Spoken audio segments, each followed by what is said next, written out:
Saúde, irmãos, com a paz do Senhor. Estamos aqui começando mais um culto de quinta-feira. Nosso último dia de campanha, 12 dias de clamor para 12 meses de vitória. E eu quero te convidar nessa noite, a você na sua casa, juntar a sua família. E hoje a gente, no encerramento, no último dia dessa campanha, agradecer a Deus porque Ele já tem feito aqui. E nós clamarmos pelo nosso mês de dezembro. E de uma forma geral, clamar por todos os meses que já passaram da nossa campanha. Então, onde você estiver na sua casa agora, reúna a sua família e vamos adentrar na presença de Deus em oração, amém? Curva a sua cabeça, feche seus olhos e vamos falar com o Senhor. Nosso Deus e Pai, que estás nos céus, eu quero agradecer por tudo que o Senhor tem feito em nossas vidas. Senhor, por esses dias de campanha, a gente começou essa campanha lá em janeiro e, Senhor, tivemos tantas ministrações, tantas pregações, Senhor, tantos louvores, quantas coisas nós vivemos desde daqueles primeiros dias em que vieram tantos pregadores, meu Pai.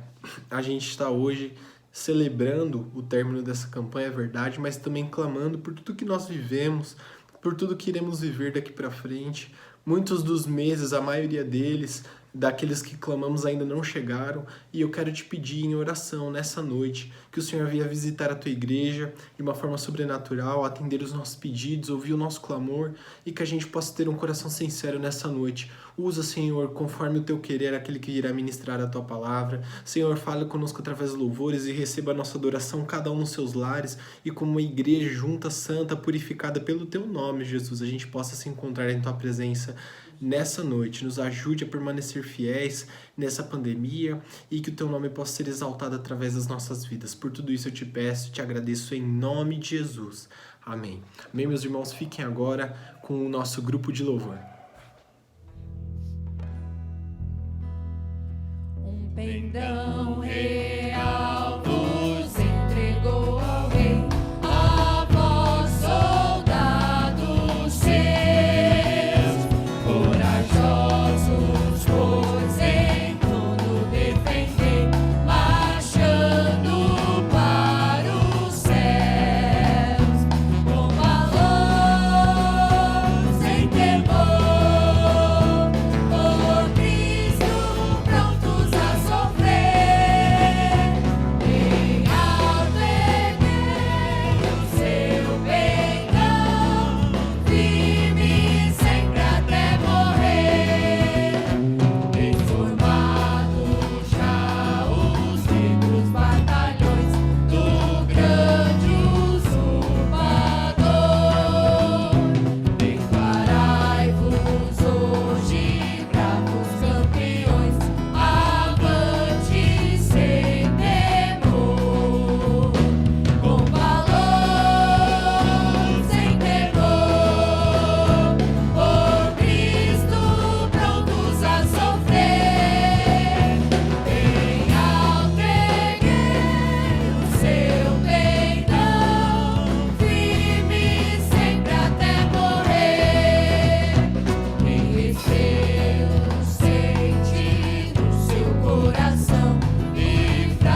ainda o hino 196 da nossa harpa cristã.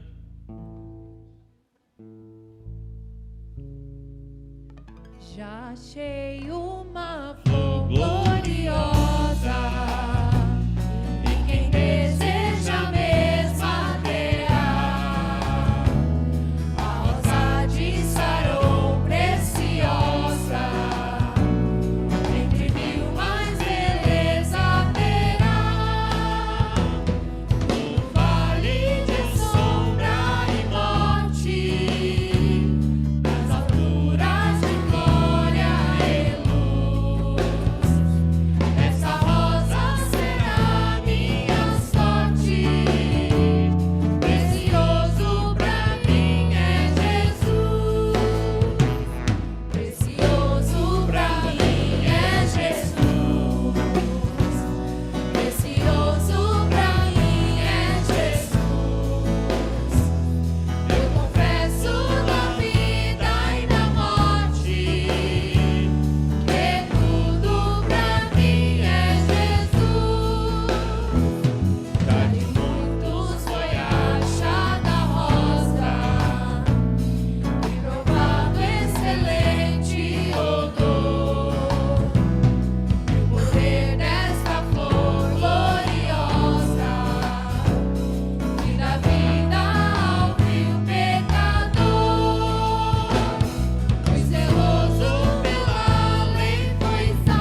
sua glória.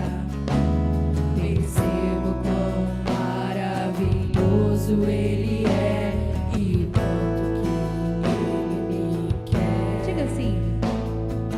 Oh, Ele me amou. Oh, Ele me ama. Ele me amou. Vamos adorar.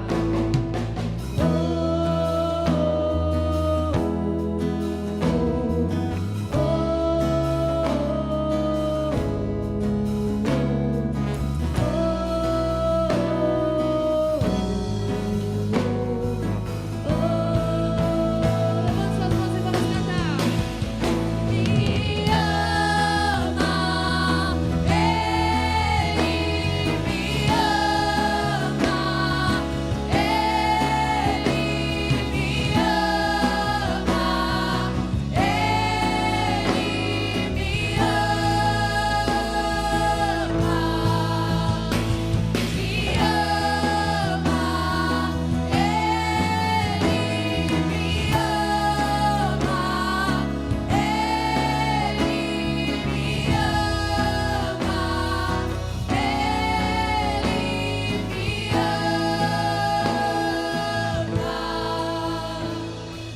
Somos sua herança, Ele é o nosso galardão. Seu olhar de graça nos atrai a redenção. Se a graça é um oceano, estamos afogando na graça de Deus. Nessa noite, o céu se une à terra com um beijo apaixonado. Meu coração dispara. Eu quero que você declare nessa noite assim, ó. Não tenho tempo pra perder com ressentimentos quando penso que Ele me ama. Ele me ama. Ele me ama. Ele me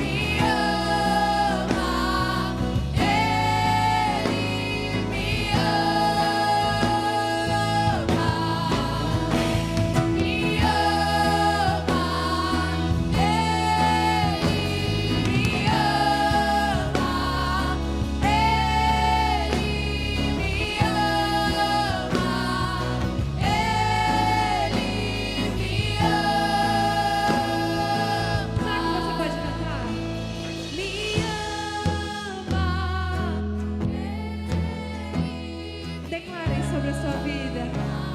O Senhor te amou quando Ele morreu por você naquela cruz.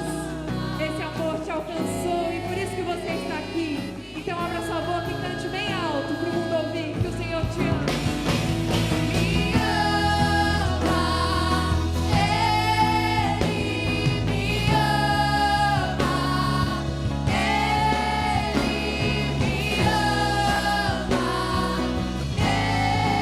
Ele me ama. Para terminar. Ele me amou. Declare. Ele me ama. Ele me amou. Mais uma vez, diga. Ele me amou. Ele me amou. Ele me ama. Ele me amou. Aleluia. Você pode aplaudir ao nome do Senhor? Aplauda bem forte a esse amor que nos alcançou. Glória a Deus, meus irmãos. Estamos aqui novamente, como é bom a gente louvar a Deus. E neste dia tão especial, o Senhor colocou uma mensagem no meu coração que eu acho que tem tudo a ver com o que a gente está vivendo hoje, nesse dia exatamente, neste período exatamente. E eu quero começar essa mensagem trazendo, na verdade, uma pergunta para você, e eu quero que você responda na sua casa. E a pergunta é muito simples. Hoje, neste dia, você se encontra desiludido com o cenário que estamos vivendo? Desesperançoso com as circunstâncias em que você se encontra? Você se encontra, neste momento, preocupado com o que pode vir no amanhã? Eu aposto que a resposta seja sim, não é verdade? Que não está nesse jeito hoje. Mas, não sei se vocês lembram, 2019 foi um ano complicado para muitos. A gente dizia, poxa, o dólar tá alto, 13 milhões de desempregados na época, tudo muito caro, o salário rende pouco, e a gente não vê um cenário para melhorar. E a gente falava, nossa, que venha 2020 logo. Veio 2020. E o que aconteceu em 2020? Pandemia. E todo mundo em casa, aquela loucura, e todo mundo, poxa, 2020 precisa acabar logo. Nossa, como eu queria 2019. Chega 2021. O que acontece? Retrocesso no lockdown e, poxa, recorde de número de contágio e tudo isso, e a gente liga o noticiário, é notícia ruim atrás de notícia ruim, e pode parecer que a gente vive num cenário sem esperança, e você pode se encontrar agora desesperançoso, poxa, e aí a gente vai sucumbir porque a gente não vê para onde vai essa situação. E, meus irmãos, é normal se sentir assim.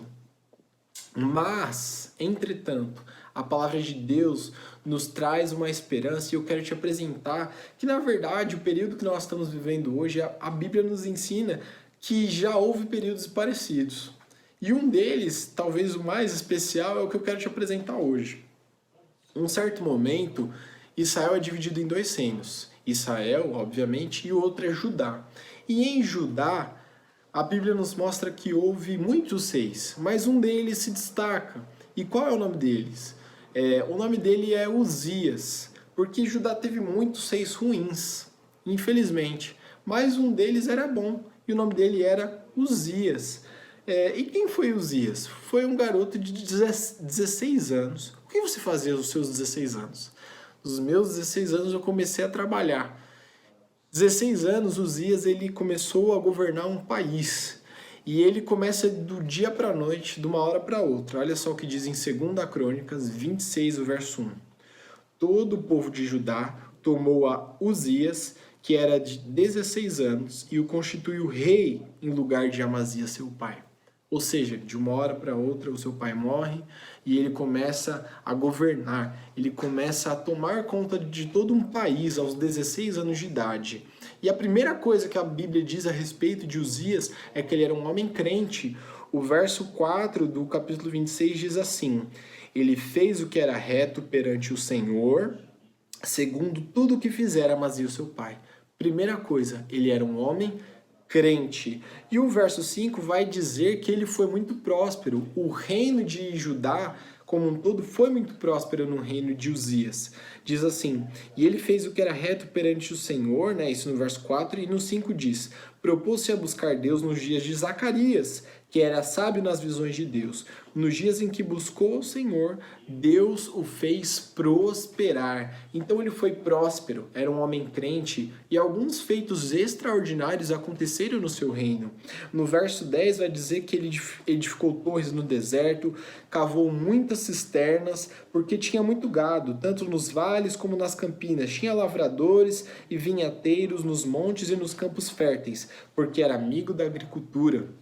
Ou seja, o reino tinha muita riqueza, em primeiro lugar. Em segundo, vai falar do poder bélico que ele criou. No verso 13 diz assim, debaixo de suas ordens havia um exército guerreiro de 307.500 homens que faziam guerra com grande poder para ajudar o rei contra os inimigos. Além disso, a tecnologia no tempo de Uzias avançou absurdamente. O verso 15 diz que ele fabricou máquinas em Jerusalém, invenções de homens peritos destinados a torres para cantos das muralhas, para atirar em flechas e grandes pedras. Divulgou a sua fama até muito longe porque foi maravilhosamente ajudado, até que se tornou forte. Na época de Uzias, as guerras eram travadas com espadas, com flechas, e no tempo dele houve um avanço tecnológico de máquinas de guerra que atiravam pedras, que atiravam muitas flechas. Então o reino avançou na economia, avançou na tecnologia, avançou no poder bélico e eles viviam momentos de abastança no seu reino. Mas então o texto vai dizer no verso 16 que aquele sentimento de poder, de avanço, de prosperidade subiu ao coração de Uzias. E aí a soberba, meus irmãos, ela precede a queda. E o que acontece? Ele comete o maior erro da sua vida. Ele vai fazer um serviço que Deus não tinha falado para ele fazer, que era o serviço dos sacerdotes. A Bíblia vai dizer que o serviço dos sacerdotes era proibido. Somente o sumo sacerdote poderia entrar no templo e oferecer o sacrifício. Mas Uzias, se achando o rei maravilhoso, porque ele desenvolveu tudo isso no seu reinado, ele entra no templo e tenta oferecer sacrifício naquele lugar que ele era proibido de entrar. E o que acontece? Os sacerdotes tentam impedi-lo, mas ele acaba sendo ferido por Deus com uma lepra naquele mesmo momento. Olha só o que diz 2 Crônicas 26, verso 19. Então Uzias se indignou, tinha um incensário na mão para queimar incenso, indignando-se ele, pois contra os sacerdotes a lepra lhe saiu na testa perante os sacerdotes na casa do Senhor, junto ao altar do incenso. Naquele momento, ele é ferido por Deus com lepra, pelo seu próprio orgulho, pela sua própria soberba. Então, qual a consequência disso? O rei morre. E agora a nação que tinha um grande líder que governava tudo se vê desgovernado, se vê sem nenhum líder. Uzias morreu. E qual a esperança de que vamos continuar tendo um bom reinado, com uma boa economia, com uma boa tecnologia, com um bom poder bélico? O trono está vazio, o reino está um caos. Mas então, em Isaías, capítulo 6, verso 1, no mesmo tempo, no mesmo ano, e no mesmo período em que morreu Uzias, Deus dá uma visão ao profeta e diz assim: no ano da morte do rei Uzias, eu vi o Senhor assentado sobre um alto e sublime trono, e as abas de suas vestes enchiam o templo. A primeira coisa que eu observo nesse texto, meus irmãos, é que o trono está vazio, é verdade. Mas Deus continua assentado no seu alto e sublime trono. O que isso quer dizer, Felipe? Hoje você pode estar desesperançoso porque parece que está um caos aqui embaixo. A gente pode ver até o governo tentando agilizar de alguma forma, articular ali e por lá, e a oposição querendo atrapalhar às vezes, e a gente vê uma desgovernança no país. E aí você fala, o trono está vazio, eu estou desgovernado, estou desesperançoso, mas Deus continua no seu alto e sublime trono. Ele não deixou de governar. Meus irmãos, anotem isso. Nada, absolutamente nada que aconteceu até aqui está no descontrole das mãos de Deus. Não, ele tem total e absoluto controle com tudo que acontece. Ele é Deus, ele continua assentado no seu alto e sublime trono. Isso é o que mais me chama a atenção. Deus é soberano e continua a reinar, apesar da situação que vivemos aqui na Terra. Ele não depende disso. E o texto continua dizendo, no verso 2 e 3 diz assim: serafins estavam por cima dele, e cada um tinha 6 asas, 2 cobriam seu rosto, com 2 cobriam os seus pés, e com 2 voavam. E clamavam uns aos outros, dizendo: Santo, Santo, Santo é o Senhor dos exércitos. Toda a terra está cheia da sua glória. A primeira coisa que eu observo é que os anjos cantam Santo, Santo, Santo. No português, a gente tem um argumento linguístico que é o hiperlativo, ou seja, quando você quer aumentar alguma coisa, você quer referir a algo e aumentar a noção daquilo, você usa o prefixo ão no final da palavra. Então, quando você quer falar que algo é grande, você usa grandão e etc. E quando você quer fazer a mesma coisa no hebraico, você não tem um ão, por exemplo. Então, qual que é o argumento linguístico que eles usam? A repetição. Então, se eu quero dizer que algo é santo, eu digo santo, santo, santo, santo. E o que os anjos estão dizendo aqui é que Deus ele não é só santo. ele é santão, ele é muito santo. Ele é santo além da medida normal, ele é muito santo. E isso é uma coisa que, não sei a vocês, mas para mim me choca. E eu vou te mostrar o porquê. Porque logo em seguida, ele fala que toda a terra está cheia da sua glória. A primeira coisa que a gente vê toda vez que alguém se encontra com Deus é um momento de desespero. Toda visão que um profeta, um apóstolo tem na Bíblia a respeito de Deus, a primeira coisa que eles fazem é cair de joelhos, é começar a chorar, é se arrepender e a ficar com medo. É a primeira.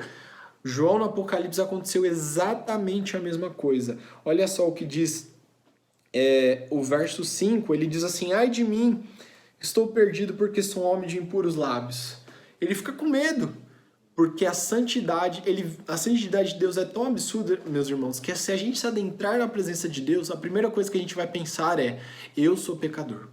E sabe de uma coisa que eu começo a pensar, que talvez você possa pensar também?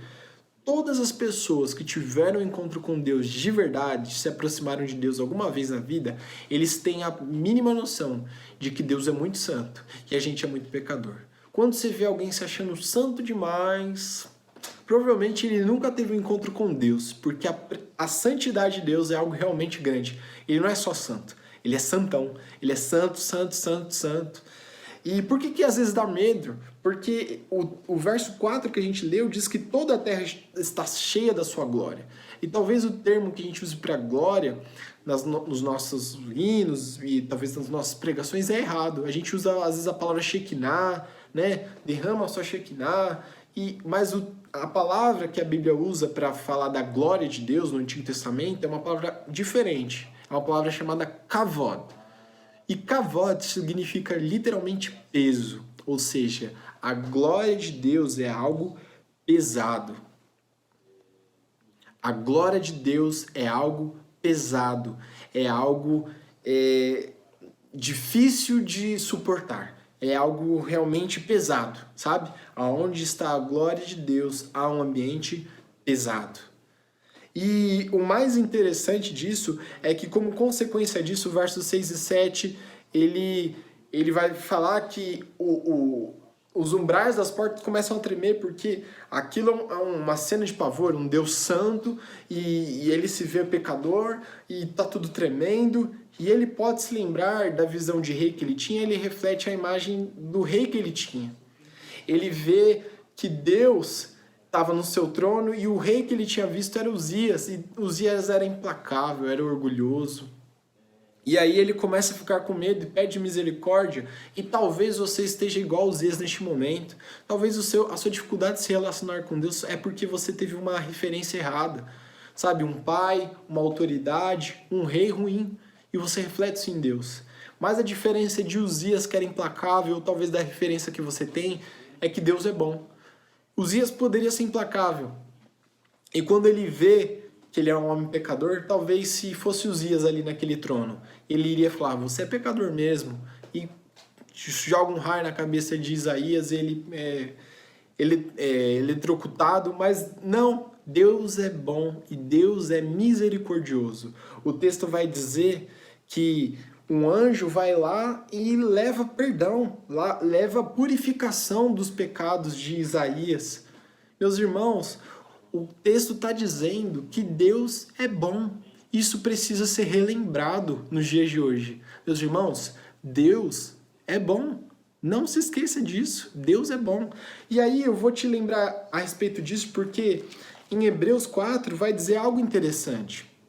Você vai falar assim: pô, Deus é bom, Felipe? Sim, ele é bom. Então ele não vê o meu pecado? Não, não é isso que o texto está dizendo. Porque em Hebreus 4, o verso de número 13 diz o seguinte: e não há criatura que seja manifesta na sua presença. Pelo contrário, todas as coisas estão descobertas e patentes aos olhos daquele a quem temos de prestar contas. Ou seja, Deus vê tudo. Absolutamente tudo. Porém, entretanto, o texto não acaba aí. O verso 14 e 15 diz assim: tendo, pois, Jesus, o Filho de Deus, como grande sumo sacerdote, que penetrou os céus, conservemos firmes a nossa convicção. Que convicção é essa? Porque não temos um sumo sacerdote que possa compadecer das nossas fraquezas. Antes, ele foi tentado em todas as coisas, a nossa semelhança, mas sem pecado. Ou seja, Jesus, ele tinha autoridade para entrar no Santo dos Santos, mas ele entrou uma vez só. Ele não faz igual Uzias, que não poderia entrar. Não. Ele não faz igual o sumo sacerdote, que poderia entrar, mas só poderia oferecer um sacrifício toda vez que tivesse pecado. Não. Jesus entra uma vez só, no santuário e oferece um sacrifício só, que foi ele mesmo. E aí agora o problema está resolvido. E aí o texto vai dizer, olha só que interessante, verso 16, e esse texto tem que estar gravado no teu coração. Acheguemo-nos, portanto, confiadamente junto ao trono da graça, a fim de recebermos misericórdia e acharmos graça para socorro em ocasião oportuna. Meus irmãos, agora que Jesus pagou o preço, a gente pode chegar como Isaías fez quando foi purificado, com confiança. Hoje você, quando fechar os seus olhos para orar, você pode chegar com confiança na presença de Deus, a fim de achar misericórdia. Hoje é dia da gente buscar misericórdia aos pés do Senhor. E tudo isso, meus irmãos, para a gente finalizar, demonstra duas coisas que você precisa relembrar hoje, para você gravar no seu coração e sair desse culto esperançoso. A primeira coisa é que Deus é soberano. Talvez você fale assim, Felipe, eu já sei isso aí, mas tem coisas que precisam ser relembradas. E a primeira é que Deus é soberano, ou seja, Ele tem controle sobre todas as coisas. Ele está sentado no seu alto e sublime trono, e Ele está comandando todas as coisas. Nada escapa da mão potente do Senhor. Absolutamente nada. Ele vê tudo e Ele controla tudo. E a segunda coisa, que talvez talvez mais importante, é que Deus é bom. Deus é bom. E por causa desses dois motivos, Deus é soberano e Ele é bom, é porque a gente pode ter esperança. Porque mesmo que a situação não fosse boa, Deus é soberano, ou seja, Ele pode tudo, e Ele é bom. Então Ele pode fazer aquilo que é bom para nós, porque Ele é soberano e bom. Imagine se fosse o contrário. Lembra daquele texto? Se Deus é por nós, quem será contra nós? Isso diz o seguinte, bom, a situação pode ser ruim, mas se Deus está com nós, quem será contra nós? Imagine se fosse o contrário. Tudo está a nosso favor, mas Deus é contra a gente. Poxa, nada adiantaria. E aí, quando Deus encontra alguém ruim, como eu e você, cheio de defeito, Ele oferece perdão e misericórdia. Se nós fôssemos Deus, estaremos perdidos, mas Deus é misericordioso e perdoa. Olha só o que diz ali em 2 Samuel, capítulo 24, acho que é 12 ao 14, Davi peca, ele tem um erro, e Deus propõe, você pecou, então você tem duas escolhas. Ou você pode cair nas minhas mãos e eu vou ferir o povo com uma doença, ou você vai cair nas mãos dos seus inimigos em guerra. E sabe o que Davi responde? Ele diz assim, é grande minha angústia, prefiro cair nas mãos do Senhor, pois grande é a sua misericórdia, a cair nas mãos dos homens. Meus irmãos, sabe o que isso demonstra? Lembra de Judas que traiu Jesus? Sabe por que ele acabou se matando? Porque quando ele se arrependeu, ele foi até os religiosos, ele foi até os homens. Pegou aquele saco de moedas e tentou encontrar misericórdia, mas eles foram implacáveis. E talvez se ele tivesse, obviamente não estou aqui dizendo que Judas encontraria o caminho de Judas, né? Porque a Bíblia diz que ele estava endemoniado, mas o texto vai dizer o seguinte, ele procurou misericórdia no lugar errado. Ele procurou misericórdia aos pés dos homens. Se ele tivesse levado as 30 moedas até os pés da cruz, ele certamente encontraria perdão. Ele é soberano e Ele é bom. E você não pode esquecer disso nessa noite. Amém, meus irmãos? Eu quero orar por você, eu quero decretar bênção sobre o seu mês de dezembro e por todo o ano que nós oramos. E certamente o Senhor vai te dar nessa noite forças para caminhar, para conseguir, sair desse período de desesperança e desilusão e a gente viver o melhor de Deus nessa terra, amém? Aonde você estiver agora, curve a sua cabeça, feche seus olhos e eu quero orar por você e te abençoar, amém? Senhor, meu Deus e meu Pai, eu quero nessa noite ministrar a bênção sobre cada lar que está aqui me ouvindo nessa noite e que a gente possa ter no nosso coração essa mensagem gravada nas nossas mentes, no nosso coração, na nossa alma, como diz lá em Levítico, Senhor, que os textos possam estar gravados no nosso coração, nos umbrais das nossas portas e que, meu Deus, isso possa ser um lembrete de que o Senhor é soberano e que o Senhor é bom e que toda, Senhor, toda e qualquer situação que nós vivemos não é páreo para a gente colocar em xeque o poder, a soberania e também a bondade do nosso Deus. O Senhor continua sendo soberano sobre todas as coisas e o Senhor continua sendo bom apesar de todas as coisas. E isso é motivos para a gente ter esperança. É porque o Senhor vive que a gente pode crer no amanhã e, meu Deus, é por isso que nós podemos crer que os meses seguintes, os anos seguintes, os dias subsequentes, eles serão melhores, porque o Senhor é soberano. Ou seja, o Senhor pode todas as coisas, mas ao mesmo tempo o Senhor é bom. E isso nos acalma, isso basta. Meu Pai, visita cada um nessa noite. Eu quero clamar pelo nosso mês de dezembro. Não sabemos o que vamos viver lá, não sabemos onde estaremos, sabe, em qual situação estaremos, mas sabemos de uma coisa, que estando nos braços do Senhor estamos seguros, pois o Senhor é soberano, o Senhor é bom. O Senhor não nos desampara. Mesmo as crises mais absurdas, o Senhor nos traz consolo, nos traz salvação, nos traz alento para nosso coração, para nossa alma. Senhor, olha não somente para o nosso mês de dezembro, mas por todo o nosso ano e que a gente possa viver, apesar das circunstâncias, um ano sobrenatural. Por dois motivos. Porque o Senhor é soberano e porque o Senhor é bom. Eu te peço tudo isso em nome do seu Filho amado Jesus. Amém, amém. Graças a Deus, meus irmãos.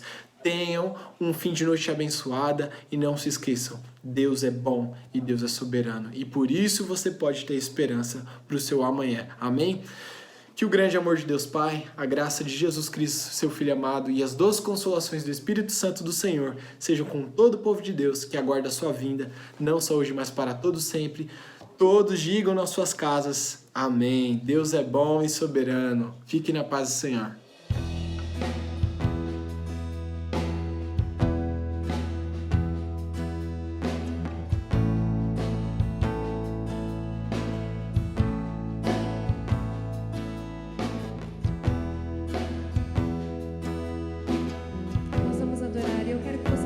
Olhos e peça ao Senhor, derrame mais de Ti sobre a nossa vida, Jesus, nessa noite. Cante comigo.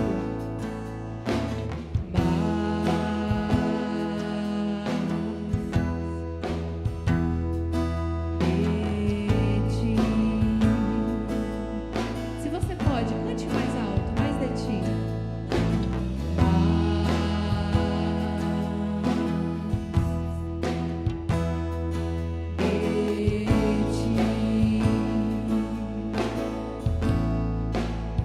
Menos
diminua, que Ele apareça, eu me constranja com a sua glória e todo seu amor, infinita luz.